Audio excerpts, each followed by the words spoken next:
From Hollywood, it's time now for... Johnny Dollar. Ben Tyler, Johnny. Transworld Fidelity. Oh, hi, Ben. Are you free at present? If the price is right.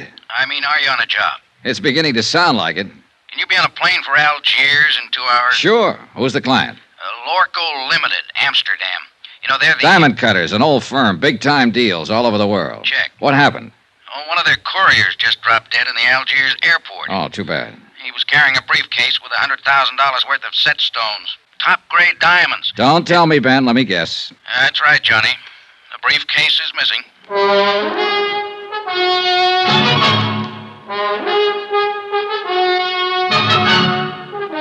Tonight and every weekday night, Bob Bailey in the transcribed adventures of the man with the action-packed expense account, America's fabulous freelance insurance investigator. Yours truly, Johnny Dollar.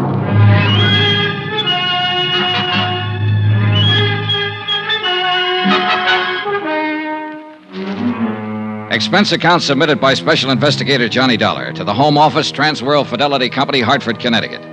The following is an accounting of my expenditures during investigation of the Lorco Diamonds matter. Item 1, $324.60, transportation. A routine plane flight to North Africa and the city of Algiers.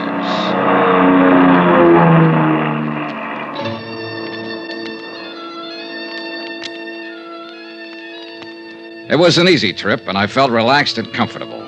A feeling that was rudely terminated about 10 seconds after I got off the plane. You are Monsieur Dollar, are you not?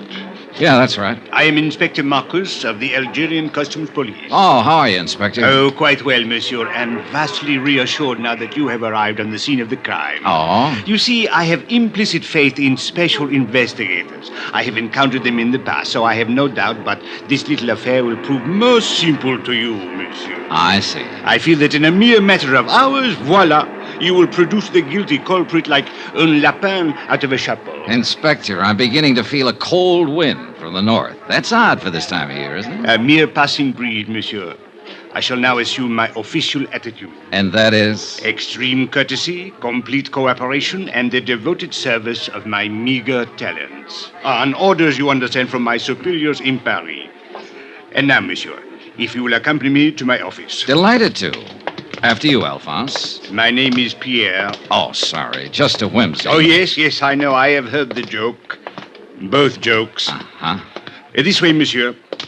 A man from the local diamond firm is waiting for us, a special representative, so he informs me. And so, since you yourself are a special investigator, I could perceive a certain advantage in letting him give you the facts, as I believe you say it in the States. Tie our tails together, sit back, and watch the fur fly. Is that it? Well, he is a trifle excitable, but your metaphor, however, escapes me. Oh, I doubt that, Inspector Marcus. In fact, I doubt if much of anything escapes you. You are too kind. Except, of course, $100,000 worth I of diamonds. spoke too hastily. Vanished, disappeared, right under your nose. Well, but there were extenuating circumstances. Oh, I'll bet there were. Tell me something confidentially. Did your superiors in Paris really blow their tops? Monsieur Dollar, if I may borrow one of your more colorful expressions, they said I had probably goofed.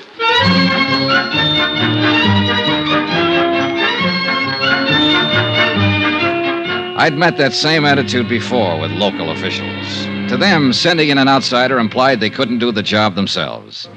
And Inspector Marcus was on an even hotter spot. The air terminal was a port of entry to Algeria, under his jurisdiction, Customs Police. As he said, he'd goofed. Maybe. It is a matter which hath entire past all apprehension. But he was right on I one know that thing. in London Hans this thing is Zeindorf, not have happened. the Lorco In representative, Paris, too, it was is not a have trifle happened. excitable. In Amsterdam, it is unthinkable such thing have happened like this. Even in your New York, mein Herr Dollar, it cannot have happened. But here, in Algiers... It have happened. Yeah, this beautiful diamond gone. All gone. It's like barbarians. This Africa is no place for diamond. Maybe you ought to tell him that in Kimberley. It's differently there. It's entire different. All right, Mr. Zeindorf. Suppose you tell me just what happened. Who can know, mein Herr? 15 years, this courier has worked for Lorco Company. We are think he is trustworthy. Entire trustworthy. Well, even a trustworthy man can die of heart failure. But he has never had this heart failing before. All right, but Perhaps it would be better if I were to, with your permission, of course, Monsieur Seindorf. Yeah. You tell. I am not talk this English much good.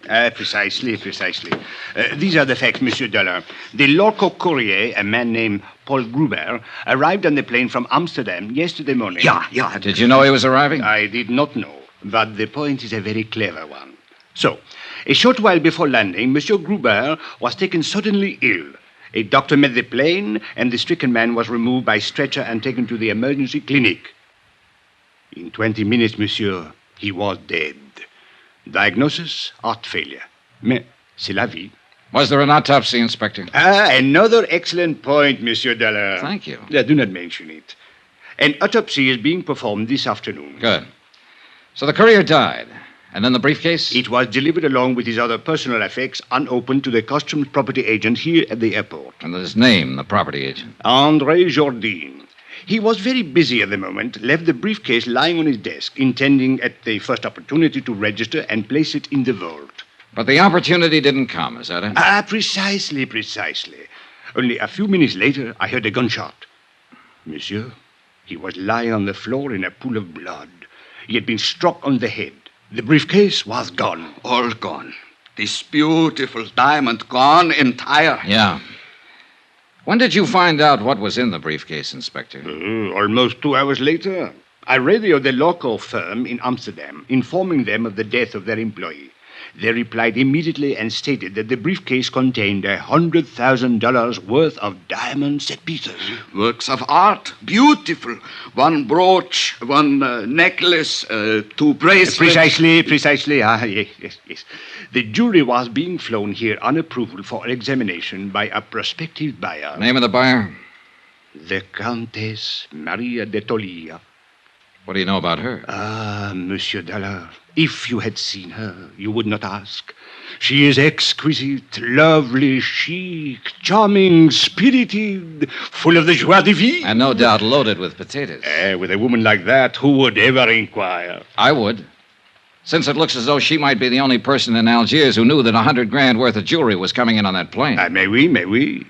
But she could not have known that the courier was going to drop dead in the airport. A good point, Inspector. Merci, monsieur. What about that property agent, André Jourdain? Any chance of talking to him? But of course, if he is yet able to talk. Then I guess I'll... Talkings is not enough, mein Relax, Herr. Mr. Seindorf. You're covered by insurance. Insurances is money. It's not my diamonds. Oh, well, if you don't want the money, you can always waive your claim. Wait, mein Herr Dollar, are you think that I am crazily? That I am entire crazily? I talked to the plane crew who'd come in on the flight with the dying courier. I talked to Inspector Marcus's men, who'd been with him when he found the property agent lying on the floor of his office. I didn't expect much, and I got just that. But it didn't matter. I figured I may have had my man spotted already. The same old story. An ambitious and underpaid government agent opening a briefcase to register its contents and seeing the diamonds there for the taking. Hiding them quickly, then a fake slugging and firing a gun at a non-existent thief. Yeah, an old story. Expense account item 2, $3.40. Transportation into town and taxi fare to the Hospital of Our Lady of Sorrows. Inspector Marcus had phoned ahead to authorize my visit. One of the sisters led me down the corridor to the door of André Jourdain's room. She motioned silently and then turned away. I stepped inside and closed the door. Qui est à la porte? Monsieur? You're André Jourdain? Mais oui, but yes. What do you want? My name is Johnny Dollar. I'm an insurance investigator. My company is the underwriter on the Lorco Diamonds. Why have you come here? Well, to ask a couple of questions. Of course, if you'd like to consult an attorney before I have nothing to conceal, monsieur. What do you wish to know? Just exactly what happened when that briefcase disappeared. I have told it already to Inspector Marcus. Yes, I know. So now would you mind telling it to me? But there is no... Bien. I was working at the files when someone entered my office. I turned around and saw a man standing there, pointing a gun at me. Ever seen it before? No, monsieur. What did he look like? Well, he was quite tall. Heavyset? No, very thin, tall and thin. European, I believe. All right.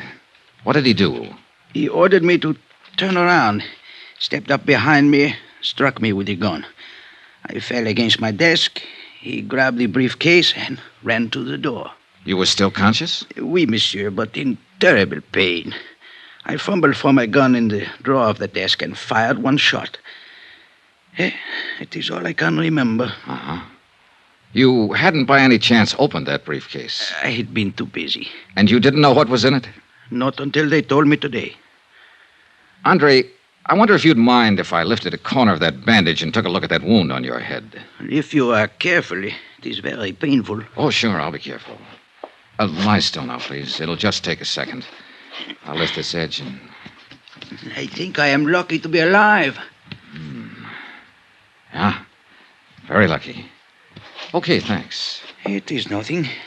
Andre, do you happen to know the Countess d'Attolia? The Countess.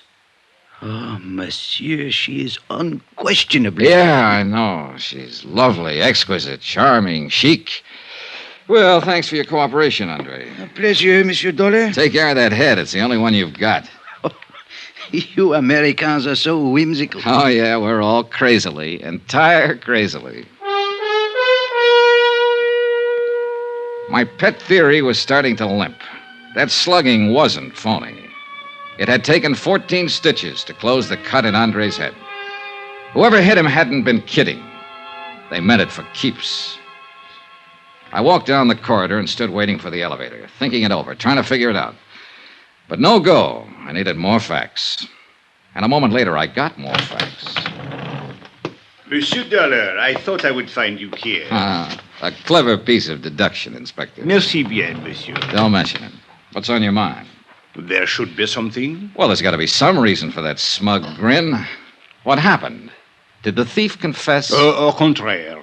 I was on the point of asking what progress you were making on the case. You will be happy to hear none at all. Oh, that is too bad.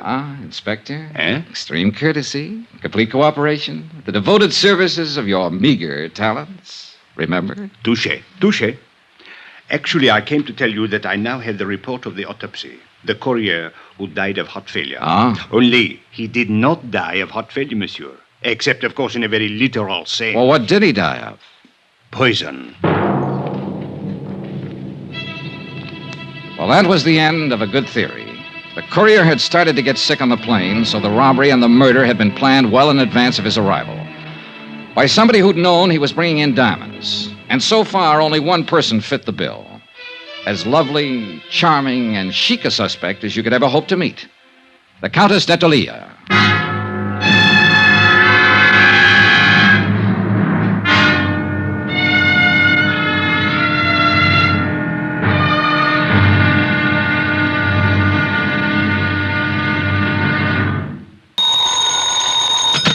Johnny Dollar.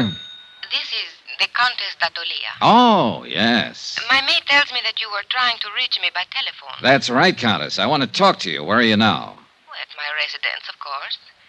Did you think I might come running immediately to your hotel, Mr. Dollar? Not after hearing your description. I'm seldom that lucky.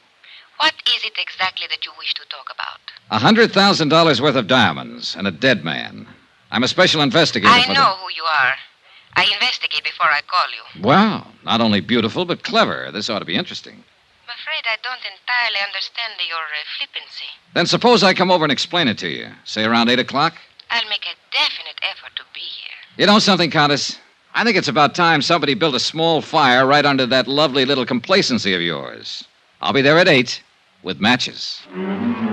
From Special Investigator Johnny Dollar, location Algiers, North Africa, to the Home Office, Transworld Fidelity Company, Hartford, Connecticut. Assignment, the Lorco Diamonds matter. Expense account continued. Item 4, $6.80, dinner and appetizers. I'm never any good trying to spar with a lovely female suspect on an empty stomach. I was finishing up on black Algerian coffee and white Algerian brandy when a slightly green-eyed Algerian police inspector sauntered up to my table.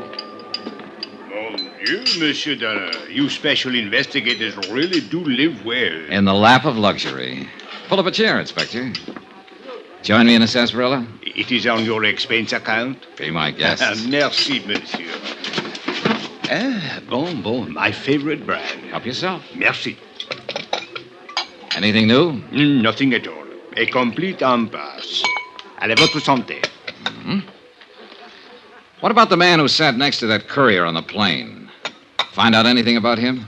I'm still working on it, which is to say, of course, my men are working on it. You police inspectors really do live well.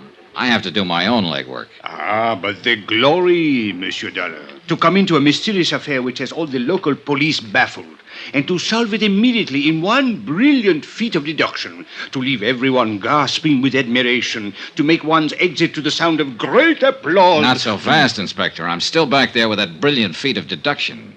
You have not yet found the solution? Just on the verge. Then I will drink to your success. With your brandy, of course, and with your permission. Go ahead, drink up a storm. But I'm afraid I'll have to leave you pretty soon, but you can still go ahead. No, monsieur. I suggest you change your plans. You will learn nothing which has any bearing on this matter. Which plan do you mean? That of questioning the Countess d'Ortelier. Now, who found that out? Well, as a matter of fact, she phoned me and inquired about you. Oh, so that's how she investigated me. Went straight to headquarters. Mais oui. Remarkable woman. Talented, beautiful. Et cetera, and so on. And along with it, it's 9 to 1. She's in it right up to her pretty neck. No. She's really not the type. This is an excellent brandy, monsieur. An Algerian brand, I notice. All right, Inspector. Let's bypass the byplay and lay him out face up. I think I prefer it to cognac. I don't know how she does it, but she's got you hypnotized. Just mention of her name and you go into a tailspin, every cockeyed one of you. Exquisite. Lovely. Maybe so, but in my book, she's a real suspect. Elucidate, monsieur. Well, it's simple enough. She's the only person in Algiers, that we're sure of at least, who knew that a shipment of diamonds was coming in on that plane. Why? Because she's the one who ordered them. Monsieur, it is even simpler. She could not have poisoned the courier because she was not on that plane. She could not have stolen the briefcase from the customs property agent because it was done by a man. So, where is your case? An accomplice, a man, with the Countess calling the shots for him. What man, monsieur? Well, you got a good point there. Merci bien. Don't mention it. But from the influence she seems to have, it might be any man in Algiers. Inspector, it wasn't you by any chance. You raise a very interesting point. Now, suppose the Countess should ask me to kill someone for her. I wonder what I would do.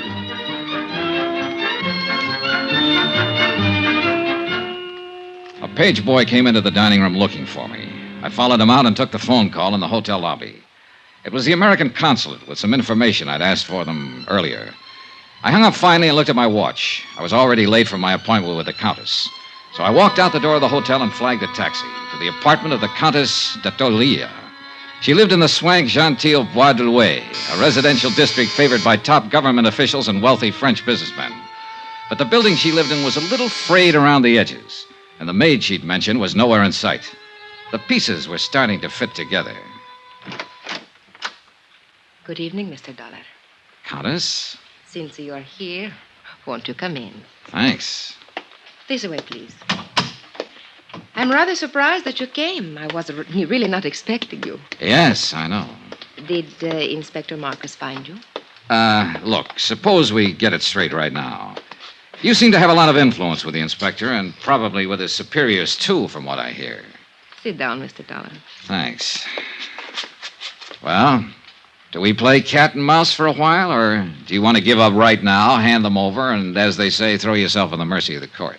I would like a cigarette. You could always claim that you fell in with evil companions, or that a man led you astray. They're in the box there by your elbow. A tall, thin man, for instance, with his collar turned up and his hat pulled down, carrying a gun when last seen after slugging a customs agent at the Algiers airport. Mr. Dollar, are you opposed to smoking on moral grounds? No, but I'm opposed to murder. Have a cigarette? Thank you. Light? Is there any other way of smoking, then? Mr. Dollar, I expected you to come here and be annoying, but I didn't know you were going to be insulting as well. That's just my mean personality. You seem to be under the ridiculous impression that I actually had something to do with this crime. I think you had plenty to do with it. A sort of arch criminal, perhaps? Or what is it you call them in the States? Big shot? Oh, Countess, you're a scream. I'll bet that courier died laughing.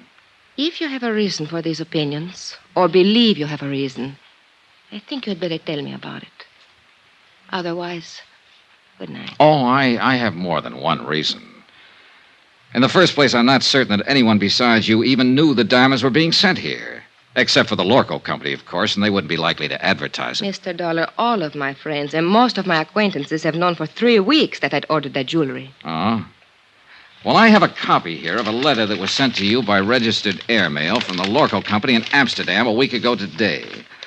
According to post office records, you received it 2 days later.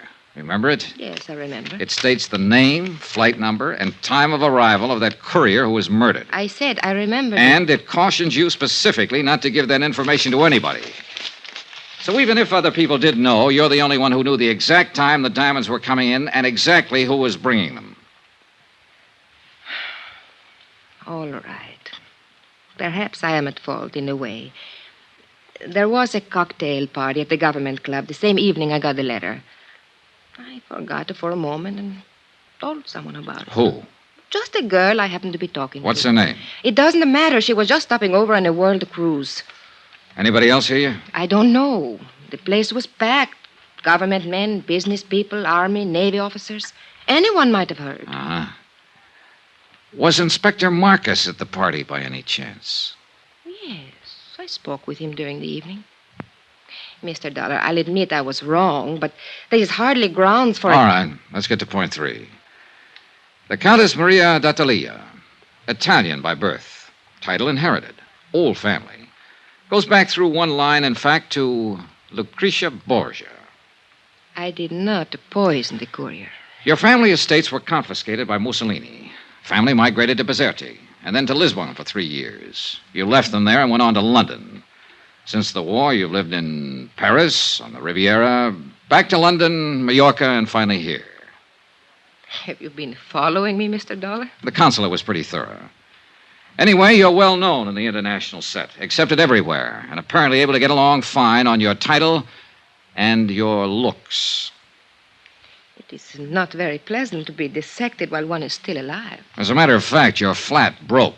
You've been living on credit for the last 4 months. I think you have gone about far enough. And yet 3 weeks ago, you ordered $100,000 worth of jewelry sent to you on approval. How did you plan to pay for it? Get out. Or did you know you wouldn't have to pay for it because it was never going to be delivered? Get out of here. I don't have to listen to this. I don't have to answer your insulting questions. My private affairs are my own concern. So the ice finally melted, and now you're going to blow your top. Get out, or so help me, I'll kill you. You mean me, too? You... Oh, no, hey, put that down. Don't throw that. Why, you little devil. Stay back. Let go of me. Settle down, then. And stop throwing things. I will do as I please. It is my house. So sorry. Oh, good Lord. A woman who can even cry beautifully. Leave me alone. Oh, you're unbelievable, baby. The boys were right. You're everything they said you were. Oh, it's too bad. Go away. All right. But before I do... What are you going... No, don't.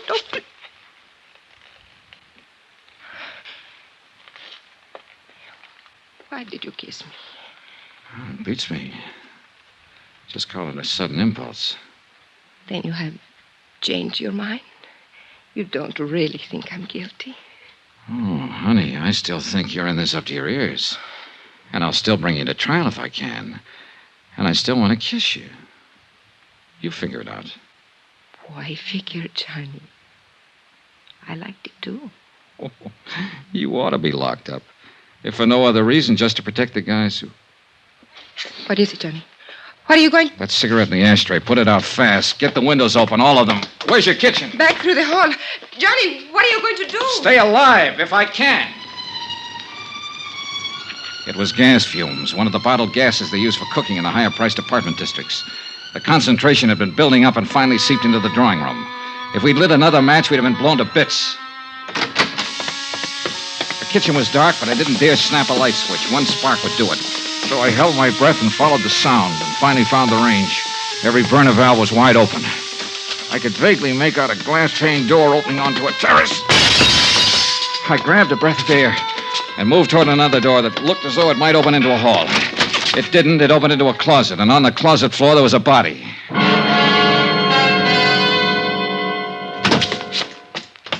What happened, Johnny? Why did you go... Johnny, Who's that?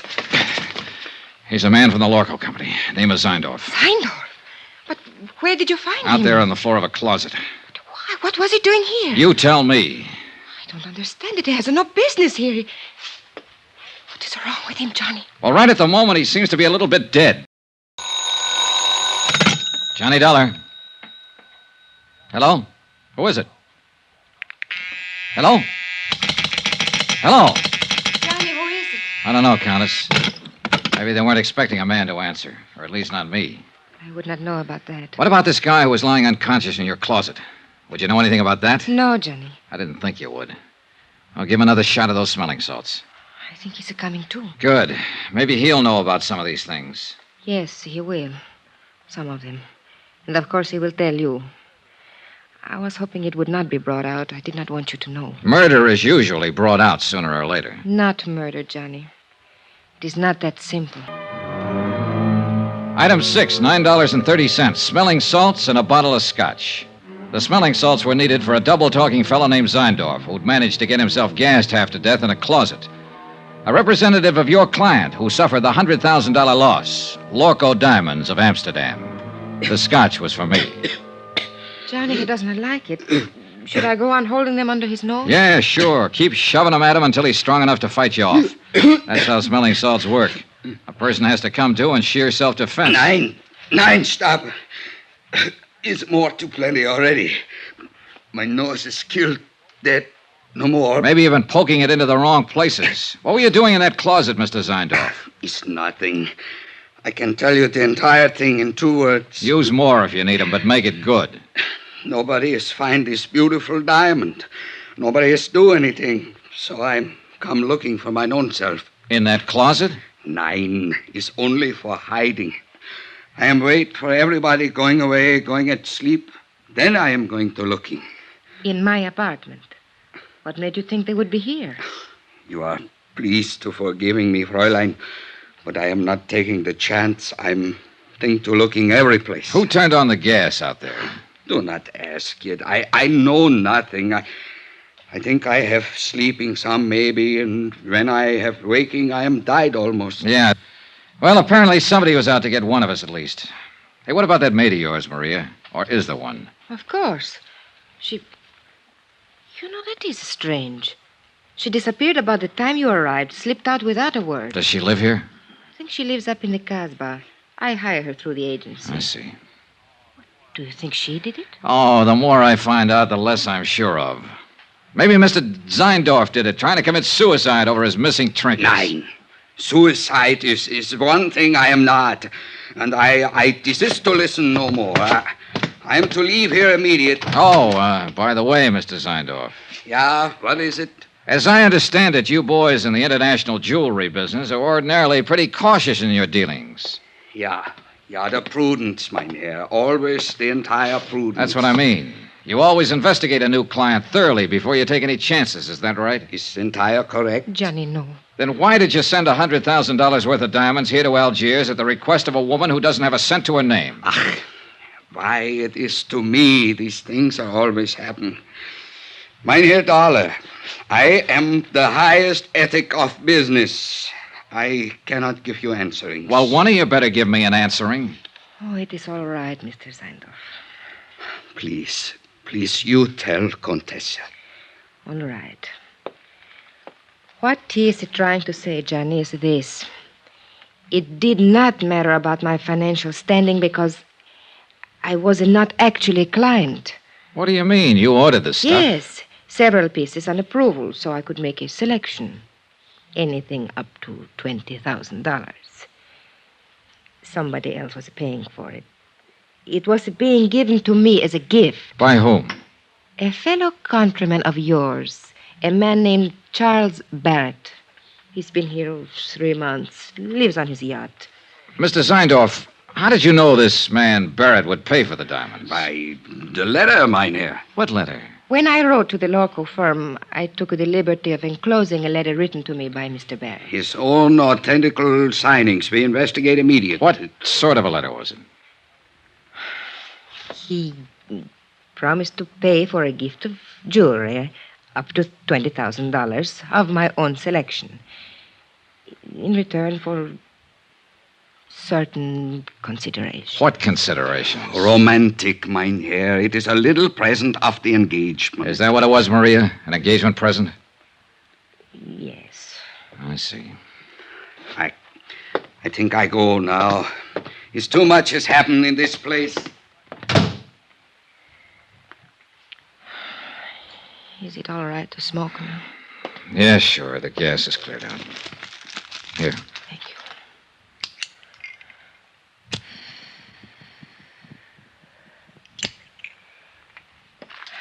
I wish you hadn't kissed me, Johnny. I thought you said you liked it. I did. That is why I wish you hadn't. Are you trying to say that... Oh, relax, Johnny. I am not a child. No, I have not fallen in love with you any more than you have with me. But I could, very easily. What about this man, Barrett? What's he like? Oh, an overbearing, spoiled, middle-aged little boy. The price sounds kind of high. What else is there? Ever think of working? Where? At what? In Italy, yes. But you know what's open there for an impoverished countess. Yeah, I know. And I suppose you can't get a work permit anywhere else, is that it? Oh, forget it, Johnny. All I know how to do is be highly ornamental, say the right things to the right people, do the right things at the right time, and eat by stealing caviar at cocktail parties. You go hungry a lot that way. Yeah, I guess it's rough. Well, don't let it throw you, honey. You're not the first girl who married for money. What? I guess you don't understand. Nobody has said anything about marriage. Oh, I see. Well, Johnny, I imagine you will be leaving now. So, good night, Johnny. Goodbye. For all the progress I'd made in the case, I might as well have stayed at home. Another fish off the hook. Logical suspect number one had been the customs property agent Andre Jardine. But the blow on the head that sent him to the hospital hadn't been faked. And that, plus the fact the diamond courier had shown symptoms of poisoning before the plane even landed, seemed to leave Andre in the clear. And now number two, Maria Countess d'Attalia, was apparently able to supply another answer every time she needed one. And her answers were backed up by Hans Zeindorf, Lorco's own representative. We were shortcutting through the harbor district when I began to realize that the same car had been behind us ever since we'd left Maria's. It was a low-slung English job, expensive and easy to recognize. Driver. Oui, monsieur? Hit the gas a little harder. See if you can shake that car behind us. Mais oui.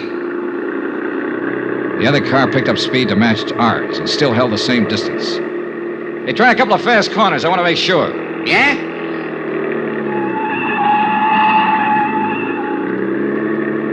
The next place where the street narrows down. Stop fast. Swing crosswise. Block off the road. I want to stop that guy and have a talk with him. Hey, you understand what I mean? Mais oui, monsieur. Just like in the movies. Yeah, well, something like that. Hey, there's a place coming up. Let's have a go at it. You do not worry. I will do it good. Yeah, I only hope we've seen the same movies.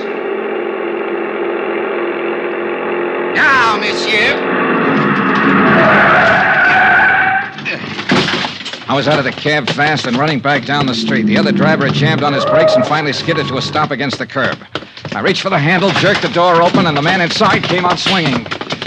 A big man, little on the beefy side, but plenty tough. I didn't know him, never seen him before. He fought silently and fought hard, but he was a sucker for a left. I knelt down on the pavement and started to go through his pockets. I hadn't even noticed the other car pull up.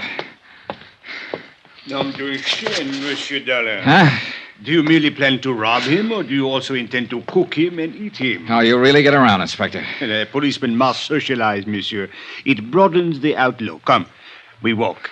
My chauffeur will take care of reviving your victim. Do you happen to know the victim? Mais oui. He's Monsieur Charles K. Barrett of Chicago.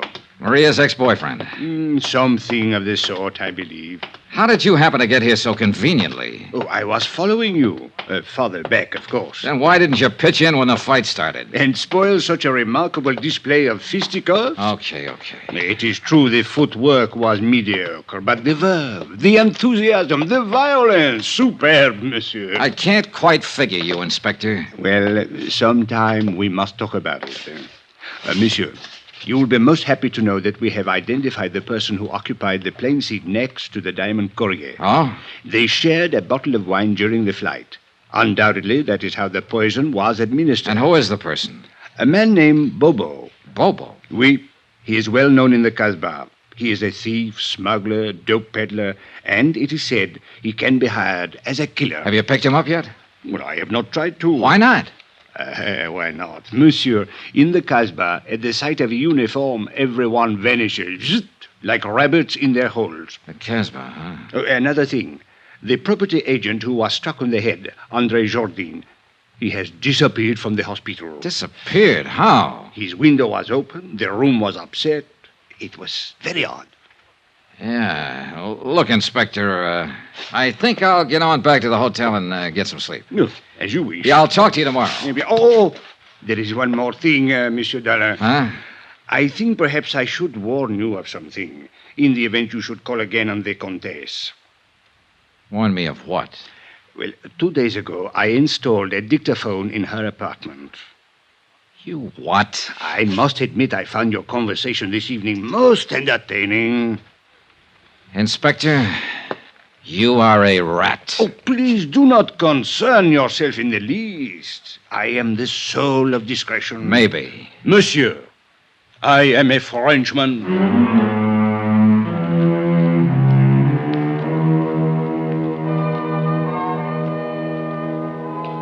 Twice tonight, the Casbah had been mentioned. The strange, mysterious native quarter on the steep hill behind the city. Maria had said her maid lived there. And now Bobo, who'd given poison wine to the Diamond Courier. I had an angle, and I had some ideas. The picture was finally starting to make sense. But I needed some more answers. And the trail led into the Casbah. Johnny Dollar. This is Abdul. Abdul. You don't know me. So? I have the little business. Well, I'm so happy for you. Hope it's doing well. Not bad. Okay, You what? don't know me, but you're looking for me. Now look, Joe, Abdul. It is a business to get jobs for people, for servants. Oh, the employment agent. Ah. Have you got the address of that girl who worked for the Countess d'Attolia? Oh, sure. You're very lucky. She's very pretty. You've got the wrong idea, Abdul. I just want to talk to her. Sure. Where does she live? For $20, I will remember. I'll give you 10. No, she's worth more. Look, knock it off. I gotta find her and talk to her fast while I'm still alive. And while she is. From Special Investigator Johnny Dollar, location Algiers, North Africa, to the Home Office Transworld Fidelity Company, Hartford, Connecticut. Assignment, the Lorco Diamonds matter. $100,000 worth missing. Expense account continued. Item 9, $15 even. Gratuity, tip, gift, bonus. Why kid about it? It was a bribe. To a man named Abdul for the address of a girl named Chada. An address up in the native quarter, the Casbah. But the idea wasn't romance, no matter what Abdul thought. 4 hours earlier, in the Countess d'Attolia's apartment, somebody had turned on the gas and tried to kill one or both of us. It was 9 to 1 that the somebody was Chada the servant. I wanted to ask her why.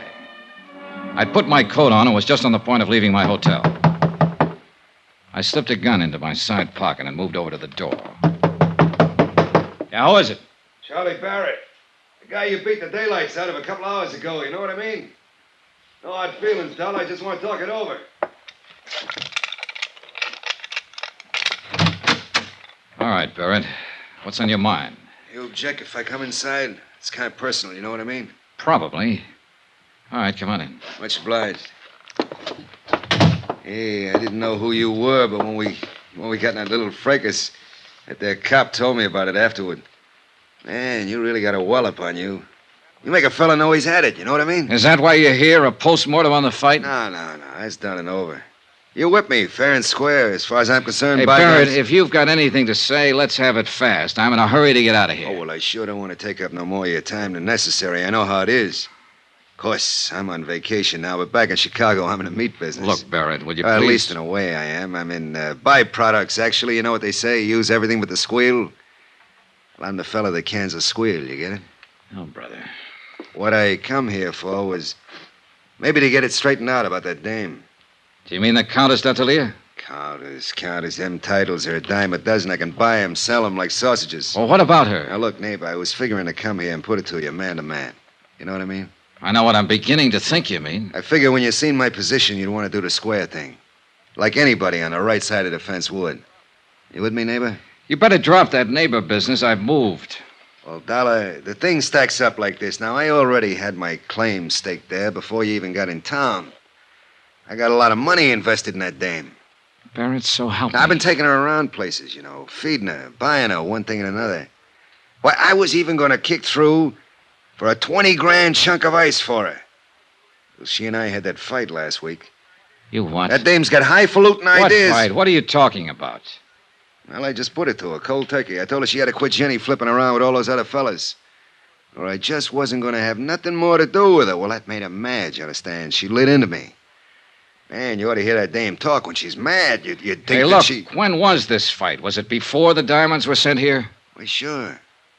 Sure, I said if that's the way she was going to act, she could forget about them diamonds. Well, I ain't seen her since or talked to her, but I just can't seem to get her off my mind. Now, look, Dolly, you was in her apartment there for 2 hours and 40 minutes tonight, and I don't like it. It bothers me. Strictly business, Barrett. And I gotta get going. Now, wait a minute, Dollar. Dollar. Wait a minute. We still got something to settle here. Like I told you, I got money. Barrett, get out. You better hold your horses. I don't know if you know the name C.K. Barrett, if that means anything to you. But I got influence back there in them United States. So it's the hard way, huh? Look, you just work for that company of yours. You're nothing but an employee. And if you think you can talk to me like you can to some of these foreigners, then here, now.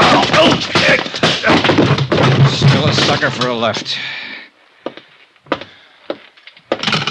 Hello, room service. This is Johnny Dollar. Some drunk just wandered in here and passed out.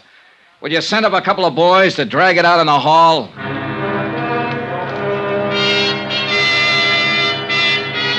Expense account item 10, $5.30. A tip to the bellboys and taxi fare to the Casbah.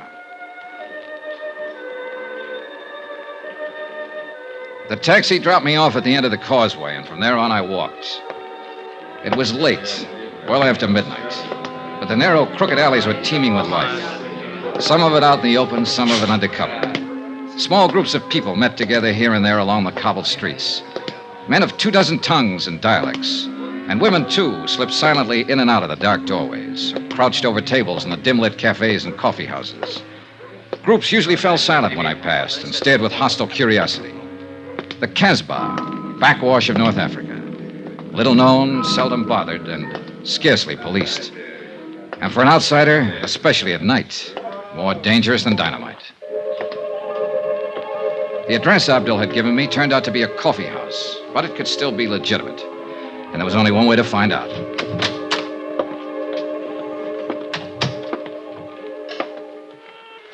What do you want? I want to see Chata. What for? Private reasons. Chata's not here. Where can I find her? Take a seat. Table in the corner. Maybe she come. I took the seat, ordered coffee, and waited. A wrinkled old Arab squatted on a rug in the middle of the room and played strange, weird melodies. Gradually, the other patrons went back to their conversations, ignoring me completely. In fact, pointedly. 20 minutes passed. The girl didn't show. You will, of course, not object, monsieur, if I take the liberty of joining you? No, sit down. Merci. So, you wish to see Chat? Yeah, that's right. Do you know her? Oui, I know her very well. Know where to find her? But naturally, monsieur. I always know where to find her. She's my woman. Oh, so you're the man they call Bobo. Oui, monsieur. The man who poisoned the diamond courier. Oh, monsieur, it is true that I gave him some wine. A little, not much. But I think perhaps it was a bad vintage. Yes, most unfortunate. It was for him. Well, perhaps it was for the best. Life is so uncertain. But I do not wish to think of such unpleasantness. Instead, let us talk about diamonds. Let's talk about killing, or attempted killing. Is Chata the one who turned on the gas in the Countess's apartment? it is possible that she did that. On whose orders? It was nothing personal, monsieur. I didn't even know that you were going to be there. I see. Then you really meant to... Diamonds, monsieur. That's enough of this foolish talk of killing. All right. All right, what about the diamonds? You were sent here by the company that has insured them. Is that not correct? Yeah, that's right. And this company would like very much to recover these diamonds? That's why I'm here. C'est bien. Now, I'm told that these companies sometimes give large rewards. Agree to an arrangement of a sort? Make a deal, you mean? With no questions asked. Yes, exactly. Now, is this thing true, monsieur? Is it possible that you would... Do you have the diamonds, Bobo? Well, let us say that I'm able to direct you to their location. You could almost call that a confession. What does it matter, so long as we are in the Casbah? Oh, yeah, sure. I imagine you have been spotted all over the place. At least 30, right in this room. I am in no danger here, monsieur. Tell me something. You didn't pull off this job by yourself. Who else was in on it? I only wish to talk about the diamonds. Well, can we come to an arrangement? Bobo, I don't make deals with murderers. It is better that you do not use such words, monsieur. It's true, though, isn't it? That is not the question. It is only that I resent the insulting way in Bobo! which you... Bobo, gendarme! Why you coming here? Bobo! Wait. Did you arrange for the police to come here, monsieur? I'm as surprised as you are, Bobo. Consider this matter of the deal. We will talk more at some other time, eh? Allez, The patrons rushed for the doors, and in 1 minute flat, the coffee house was empty. Even the owner was gone. I was the only one left. 3 minutes later, the inspector, with a flying squad of 20 men, came bursting in from the street. Well, Monsieur Dollar, I'm happy to find you are still alive. Why don't you get lost somewhere? For you, I think it most fortunate that we arrive in time. Oh, sure, in time to foul up the only lead I had in this case. To lose a suspect is better than to lose one's life, monsieur. Look, Inspector, I was holding a gun in my pocket, covering Bobo from the second he sat down at the table. But, monsieur, So 30 men or not, if it had come to a showdown, he couldn't have done a thing. Because he'd have been the first one to get it, and he's smart enough to have known that. But I thought Let's that... face it, Inspector, you've done it again. You goofed. But I was only thinking perhaps... Mon Dieu, what is to happen next? The shooting was somewhere outside, but it hadn't been the police. All of the inspector's men were inside the coffee house. He gave them orders quickly, and they fanned out to search the area. The streets were empty now, dark and silent, not a soul in sight. We split up into pairs. I worked with Inspector Marcus for a while, then left him and searched alone along a narrow side passage. And that's where I found him. He'd been shot 3 times in the back, and he was dying. Monsieur Dollar. Yeah, Bobo. You can't forget that deal, I think. Yeah. It's a little too late for deals now. Who was in on it with you, Bobo? Look, you've got nothing to lose by talking. You know that, don't you? Accept my honor, monsieur. As a citizen of the Casbah. Who shot you? A dragon, monsieur. 12 feet tall, with fiery eyes. All right, Bobo, all right. But just tell me this. Just one thing. Are you the man who attacked the property agent at the airport? The man who slugged Andre Jourdain? Oui, monsieur. I do it very good. No. Almost I kill him. It's too bad.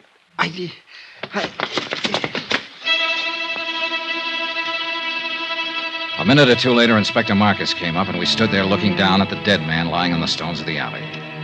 He was a short man, stockily built, with wide shoulders and a deep chest.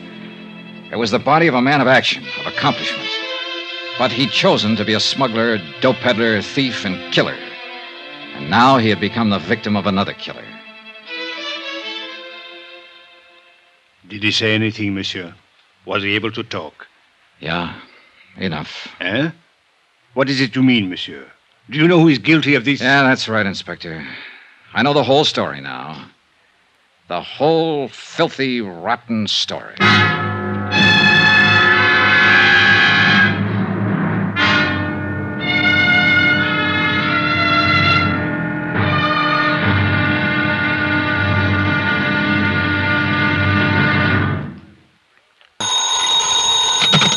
Johnny Dollar. Johnny, this is Maria. Maria? Well, isn't it kind of late at night to call? You've got to help me, Johnny. I'm being followed. You're being... Aren't you at home? No, it's a little cafe on the waterfront. I came in here to phone. Why the devil did you have to go out? Everything was set up. If you'd stayed home, you'd have been safe. What are you trying to do, get yourself killed? Johnny, this is no time. Where are you? What's the name of the place? The Marrakesh, number 41 Rue de la Mer. I'm afraid to go outside. No, whatever you do, don't go outside. Stay right where you are until I get there. But, Johnny, Take your choice, Maria. It's either that or wind up on a marble slab. What do you mean? You know what I mean. You know better than anybody. Now stay there. From Special Investigator Johnny Dollar, location Algiers, North Africa, to the Home Office Transworld Fidelity Company, Hartford, Connecticut. Assignment, the Lorco Diamonds matter. $100,000 in jewels stolen and a murder. Expense account continued. Item 12, $2.20, taxi fare to the waterfront of the Marrakesh Cafe. There was no time to lose and no time to get help from Inspector Marcus. A half hour earlier, he'd set a trap, and he and his men were staked out around Maria's apartment house waiting. But apparently, she'd gone to the cafe before he got there. So now the whole thing had blown wide open.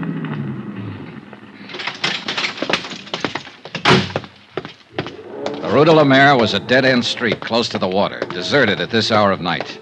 A couple of dim street lights and a light over the door of the Marrakesh Cafe. Everything else was in darkness. There was no movement, no sign of life. Over here, Johnny. Oh, thank heaven you got here. No trouble so far. Huh? No. Except with that sailor over there. He finally passed out. Oh, you're probably used to that kind of trouble. Cigarette? Yes, thank you. Now, what were you doing down here at this time of night? I was visiting a friend. Is that the friend's car parked out at the curb? Yes. Charlie Barrett, huh? The meat packer from Chicago who was going to give you the Lorco diamonds. Well, I figured he'd got over his mad spell. How did you know about it? He told me just before I knocked him out for the second time tonight. He said you two had a fight over a week ago, and that he told you he wasn't buying any diamonds after all. Well, it was just... For a while, I thought I had you tagged again. I wondered why you hadn't canceled the order when you'd been told he wasn't going to pay for the stuff. Johnny, it was just a talk. I knew he would come around. Yeah, well, that's about the way I figured it. Another explanation. So I let you off the hook again. Why, Johnny?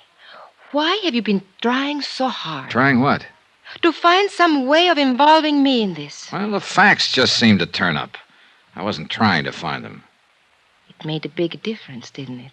Learning about Mr. Barrett. Learning what about him? That I was accepting a $20,000 gift from him. Why should it? Your life's your own. It did, though. Before that, you were... Well, seemed to be interested. Sure.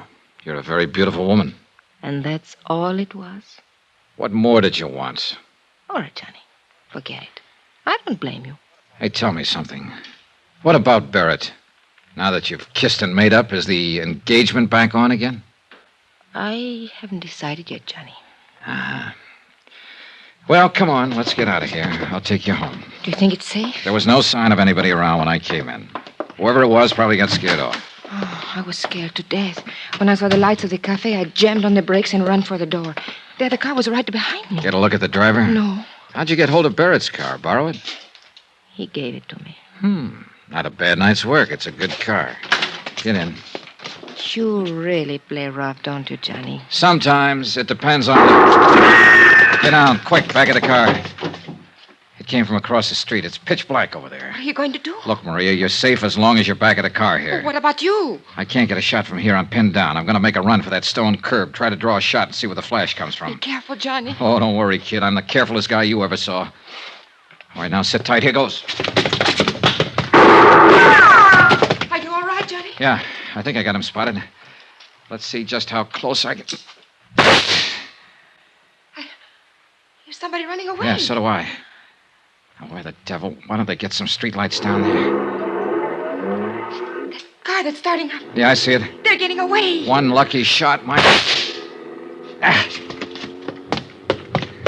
Give me your keys. Wait here. I'm going after No, him. I'm going with you. Then pile in. Hurry up. Let's go. A few blocks away, I picked up the taillights of the other car and poured on the gas to keep hanging on. We roared through the empty streets along the waterfront, then swung into the coast road and headed out of the city. The model I was driving had been built for road racing, and barring accidents, I didn't figure the car ahead had much chance of shaking me. It was a narrow, winding road following the rocky edge of the headlands, and the curves were sharp and dangerous, especially at the speed we were traveling. Finally, it happened. The car ahead roared up a steep grade and missed the curve at the top. It rolled over and over, the headlights cutting crazy patterns in the blackness as it plunged down towards the beach. I finally braked to a stop about 30 yards from the wreck, jumped out and started toward it, and just then, the gas tank caught and burst, and the car exploded into a tower of flames. I caught a glimpse of the driver, pinned in the wreck. Then the fire took over and covered him.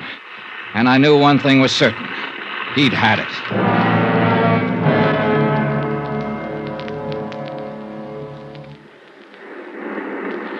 It's dying down. Yeah.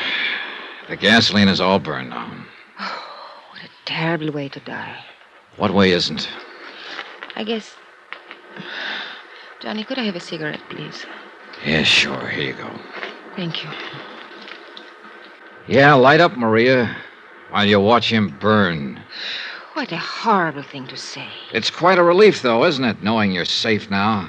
Well, of course it's a relief when someone has just tried to kill you and now you know that they... That's true, but it's not what I meant. I don't think I understand you. What I meant was you're safe because now he won't be able to talk. Able to... Who won't be able? Do you mean you know who's in that car? Of course, and so do you. It's the customs property agent, Andre Jourdain. Andre? Sure. Who else would have any reason to kill you, since he was the only one left after... Oh, I guess you haven't heard about it yet. Bobo's dead, too. What? Who is Bobo? Your other partner. Andre shot him in the back earlier tonight up in the Casbah.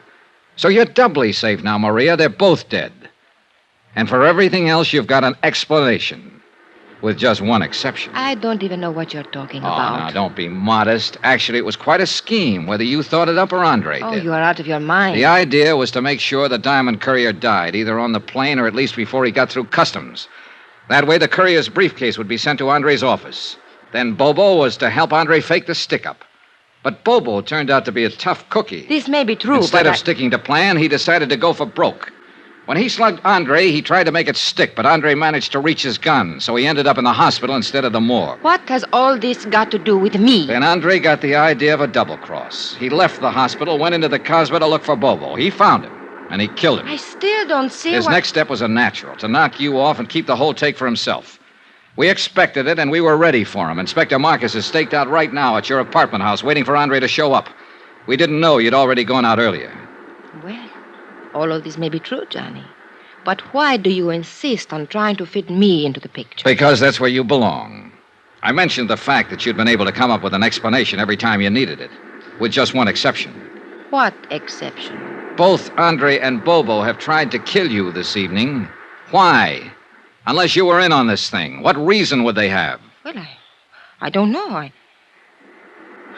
Of course. Why should I know? I don't know why they tried to kill me, Johnny. Oh, a good answer, Maria. And it'll probably work. Yeah, you figured that one out fast. I don't know what you mean. No, of course you don't. Well, Who has the diamonds? I will before morning.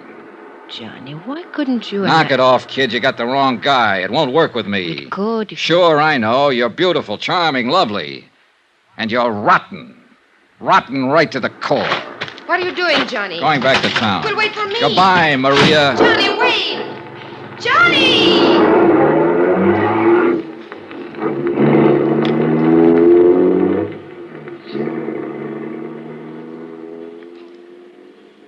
An hour later, I was out at the air terminal in the customs property office watching Inspector Marcus open a vault.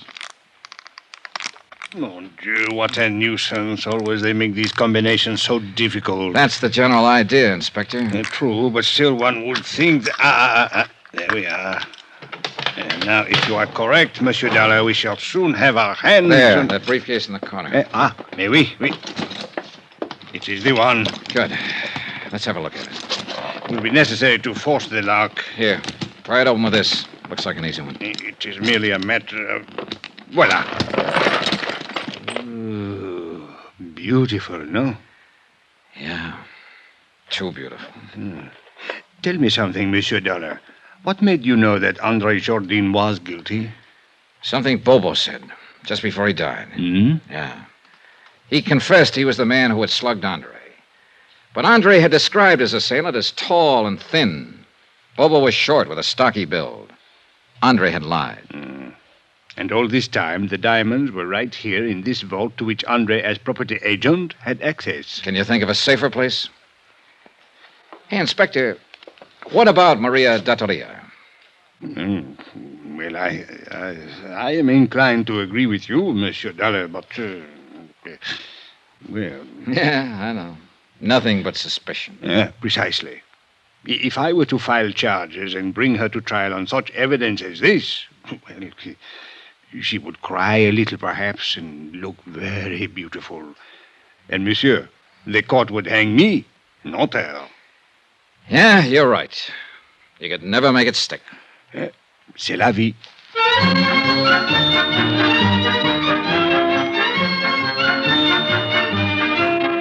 Expense account item 13, $624.80. Hotel, meals, and incidentals in Algiers and transportation back to the States. Expense account total, $1,214.60. End of expense account. End of report. Remarks? Social item. To be circulated widely. The Countess Maria D'Attolia was married yesterday to C.K. Barrett, a big tycoon in the meat business. The happy couple will make their home in Chicago. All companies in that area who may be asked to underwrite insurance on the life of C.K. Barrett don't. Yours truly, Johnny Dollar.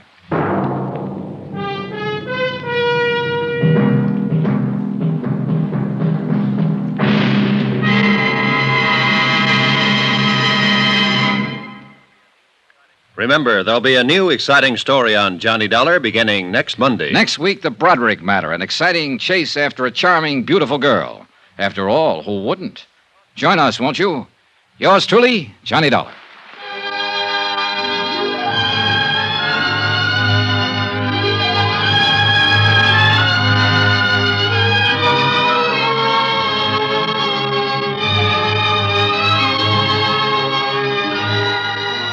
Yours truly, Johnny Dollar, starring Bob Bailey, is transcribed in Hollywood. Written by Les Crutchfield, it is produced and directed by Jack Johnstone. Heard in this week's cast were Lillian Bayef, Jack Moyles, Victor Perrin, C.K. Barrett, Lawrence Dobkin, Forrest Lewis, and Jay Novello. Musical supervision by Amerigo Marino. Be sure to join us on Monday night, same time and station, for another exciting story of Yours truly, Johnny Dollar. Roy Rowan speaking.